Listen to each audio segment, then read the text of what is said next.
Hey, Tethrinblaze here with the first review of the channel. This time, as you can tell by the title screen, we're going to take a quick look at The Binding of Isaac Rebirth. The Binding of Isaac is a randomly generated action RPG shooter with heavy roguelike elements. Following Isaac on his journey, players will find bizarre treasures that change Isaac's form, giving him superhuman abilities, enabling him to fight off droves of mysterious creatures, discover secrets, and fight his way to safety. What that means for you is that every item you pick up, every enemy you fight, boss you conquer, and map you clear is always different. Before we dive into the game, let's take a quick second, take a look at the story that leads up to where you find yourself in the basement. Isaac and his mother lived alone in a small house on a hill.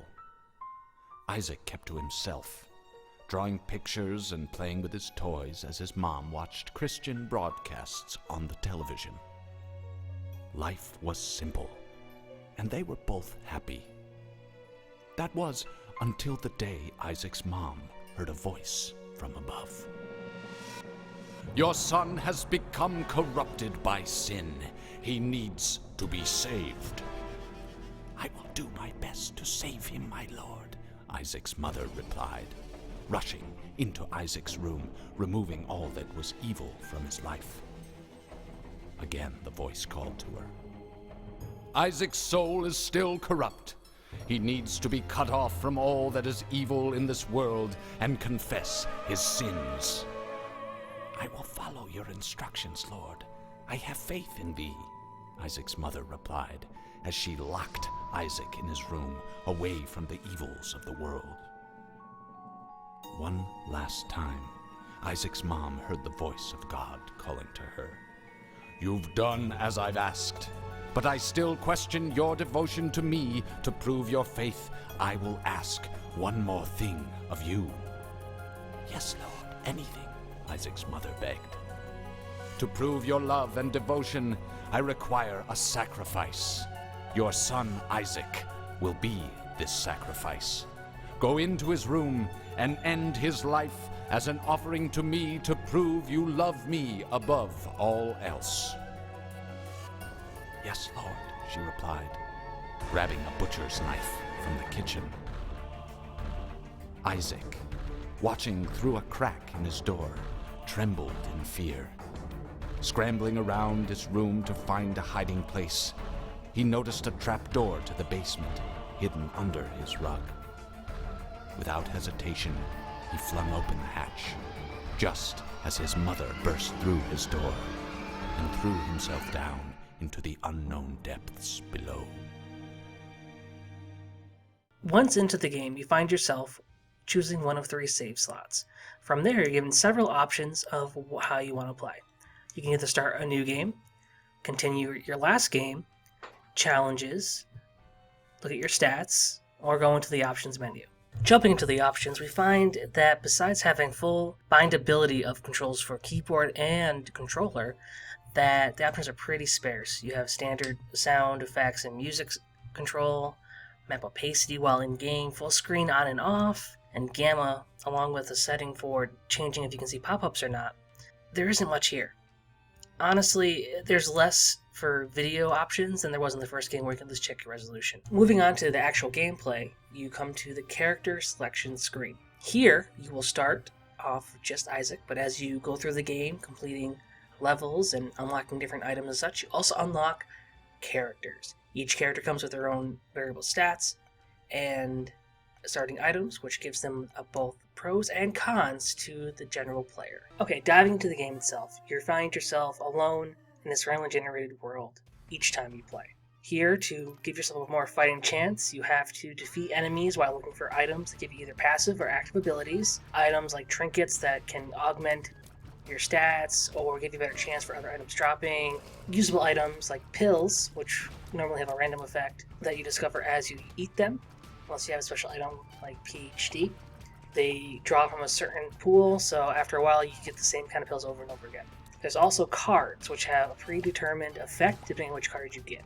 They can teleport you to a different special room, like an item room or the store. They can do damage to everybody in the room, or they can even teleport you to the boss itself. Speaking of bosses, at the end of each floor, there is a boss. The boss can be one of several and has its own predetermined attack patterns and skills. At the end of each boss fight, you are rewarded with boss room item from the boss item pool. Now, interesting thing though, sometimes when you beat a boss, you will open up a devil door or a heaven's door. Inside this room, there is either a devil deal, where you can sacrifice some of your red hearts to get new items, or there's a heaven's door, which normally is possibly for items or steal health. Now, as you go, you have to worry about three main resources: your keys, your bombs, and your money. Your money you buy other items, your bombs you blow things up, obviously, like possibly secret doors, rocks called tinted rocks, which can contain or steal health or even items. And the keys are used to unlock item shops and your floor's item room. Now, there are also other rooms, including cursed rooms, which have spiked doorway, combat rooms. There is the regular combat room, and there is the bloody combat room. The difference is, the regular combat room, you have to be at full health for the door to open, while in the bloody combat room, the combat rooms have multiple waves of enemies that you have to defeat, unlock the door, and get back out. All this comes together to give you a game that really has a lot of random aspects to it, where the items that you pick up that are passives come together, alternating your abilities and stats, run speed, attack speed, even the size themselves, where if you really get into it and get the right combination, you can have tiers that are the size of the entire screen. Coming together, it just makes it a nice, fun experience that it isn't completely new, as the same enemies do keep popping up as you proceed. And after playing many, many hours, you will recognize rooms and item compositions, etc. But all in all, the game really stays fresh and engaging, especially when you get to the first major end battle, Mom's Foot. Don't take that lightly. Mom's Foot is a lot to take on. She has 4 doors of attack where she can stick out her eye, hand. She tries to kill you. She summons monsters, and she also slams down with her foot, which surprisingly does an explosive effect. After beating her, you're greeted with the pure satisfaction of going through hell and back to defeat this one boss. And finally getting it after try really made this game stand out for me and make me really want to keep playing. Awesome game all around. So with that, Mom's defeated, and you've completed what you've seen so far as the main part of the story. But the thing is, after that, the story keeps going, unlocks new levels, bosses, enemies, and it gets a lot harder. But before showing any of that or talking about that in detail, I gave a link below if you want to skip right to the scoring. The scoring does include the entirety of the game, so please keep that in mind if you do click the link. If not, let's go to the spoiler section. After beating Mom for the first time, you unlock the Womb, or its alternate level, Utero. Here, you will find that the damage has been doubled. Everything does 1 heart damage. The bosses are a little harder, with new horsemen, the Bloat, which has eyes going all the time. Lots of fun, I will say. And everything wants to kill you. There are no more item rooms. There are no more item shops. Just you, the enemies, as you try to get to the second floor to fight Mom's heart. Though, as you progress, you do unlock another last boss for the second floor of the Womb, but that comes later.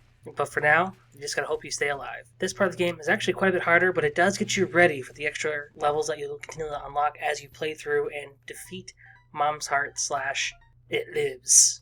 Continuing on with our journey through the Binding of Isaac Rebirth level progression comes Sheol. Pretty much, it's hell. Enemies are a lot harder than you ever fought before, and they're in every room. You're gonna find more bosses, more dark enemies. It's quite a challenge from what you've been through already. To unlock Sheol, you have to beat Mom's Heart once. After that, whenever you get a devil deal at the end of that floor, it will bring you down to Sheol. Though, after you beat It Lives, it will then start always giving you a portal down to Sheol. Go battle Satan himself. Rather challenging, the music is kind of eerie. Honestly, it's a lot of fun, but you better be prepared because there's still no item rooms and there's still no shops. You get in, you survive, have a good day. So if there being hell in the game, there's probably no surprise that there's also a more heavenly floor to visit. It's called the Cathedral. Same thing with Sheol, where after you beat Mom's Heart, there's a chance that a beam of light will come down at the end and let you go up into the Cathedral. Or, once you beat It Lives, it always spawns the light. Now, Cathedral is very similar to Sheol, whereas you're going to find a lot more bosses, a lot more horsemen and sins, a much harder experience overall. And at the end of the level, you find yourself fighting Isaac himself. The floor is challenging, yet not that much more than Sheol, and Isaac, once you learn his mechanics, is pretty simplistic. You just gotta learn how to dodge, and, well, dodge. The Binding of Isaac Rebirth, not wanting to give you not enough content, throws in the chest. This was in the original game as the final level you can acquire. You did it this time by unlocking the Polaroid by defeating Isaac 5 times. So anyways, the chest. The chest is a lot harder than the floor before. It has bosses in almost every single room, multiple sins, but as a way to help you out, they start off by giving you 4 golden chests that always have items. Actually, all chests that spawn on this level have items you can use, passive and actives, etc. It's a lot of fun, a big challenge, and at the end of it, you find yourself facing off against question mark, or Blue Baby as they're called. He is similar to Isaac, but has spewing flies and homing shots and a lot more health. Nice challenge. They really make you feel satisfied when you get that kill at the end of the chest. If you picked up the negative after beating Mom for the first time and going down and completing Hell, you will find yourself able to reach the Dark Room. Here you start off with 4 red chests, and you will find the same kind of setup where you're fighting bosses and harder enemies with a darker theme. The goal of this floor to fight and kill the Lamb. The Lamb is a skeletal, horned demon that shoots psychic balls that home in on you, and after a certain point of its health gone, it separates into a body and a head. The head following, trying to shoot at you more, and the body spewing out orbs as it goes. You have to kill both of them in order to finish the level and beat the game.